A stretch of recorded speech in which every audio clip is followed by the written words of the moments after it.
Hi everyone, it's Jen here. Thank you for watching Really Rooted. Today I'm going to be planting an August Beauty Camellia. Now I have planted them in the past and have failed.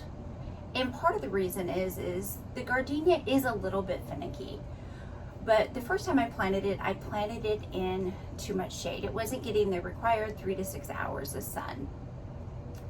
The next time I planted one, I planted it to where it was getting 3 to 6 hours of sun, but it was getting afternoon sun, which was way too strong for the finicky gardenia. The last time I planted one, I planted it where it's getting morning sun, but afternoon shade, and it's been really happy. First of all, the shrub is evergreen. So anytime I can have an evergreen flowering shrub in my landscape, that makes me really happy because it gives me some winter beauty. When everything else is looking bare, the greenery just seems to be a nice, refreshing thing. So the gardenia not only is an evergreen shrub, but it blooms, this particular variety blooms in spring, summer, and fall. Also, this gardenia smells wonderful.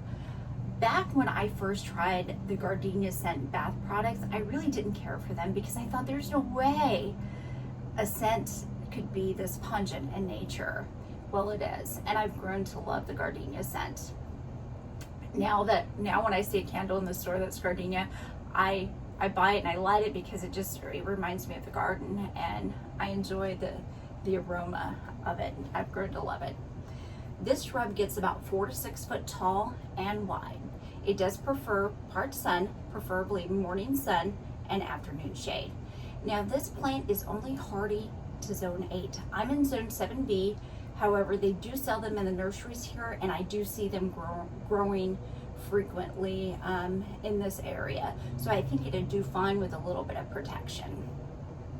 All right, let's go get this guy in the ground. So this is the location I'm going to plant my gardenia. One of the reasons is I do want to cover up our AC unit. I do have a hydrangea here, and that's going to lose its leaves and look very stick-like. And right now it's kind of flopping. It's the end of the season. By placing the gardenia there, I'm going to get a little bit of noise protection from the AC unit, as well as, covering it up a little bit. The reason I've chosen this area is because the sun comes up on this side, morning sun, and then it goes over the house, and this area does get quite a bit of afternoon shade. I do have some coleus planted right there. I do have this trellis. It has a moonflower vine growing on it currently, and that's not really even thriving because it doesn't get enough sun. Again, that's the perfect location for the gardenia. The coleus will be coming out as they're an annual, and I will be removing these caladiums before our first freeze. I will, however, have to move these 2 hostas, but you know what? They are not thriving in this location anyhow.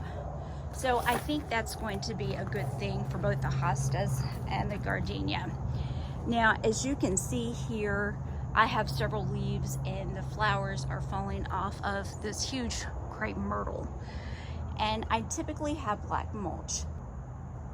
The reason I choose black mulch is because we do have copperheads in this area. But when it comes to the fall, my black mulch begins to look dirty. But I'm not going to clean this up until everything is finished shedding.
ahead and leave some of the coleus. I'm just gonna trim it back just a little bit. I think this area will fill in nicely. I do like the green coleus with the color of the gardenia. So I may go ahead and do that combination next year. All right, guys, well, it's starting to drizzle on me, which is perfect timing because that means I don't have to water these plants.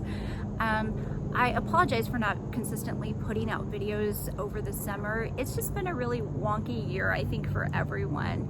And we have employees that take vacation during the summer, and that means just more work for me at the office, which means less time in the garden, which is okay. I'm gonna try to get more consistent, but I'm not gonna make any promises. I'm gonna post videos when I have content and the energy to do so. Anyhow, I hope you all are doing well. I hope you all have a great day. Thanks, guys. Bye.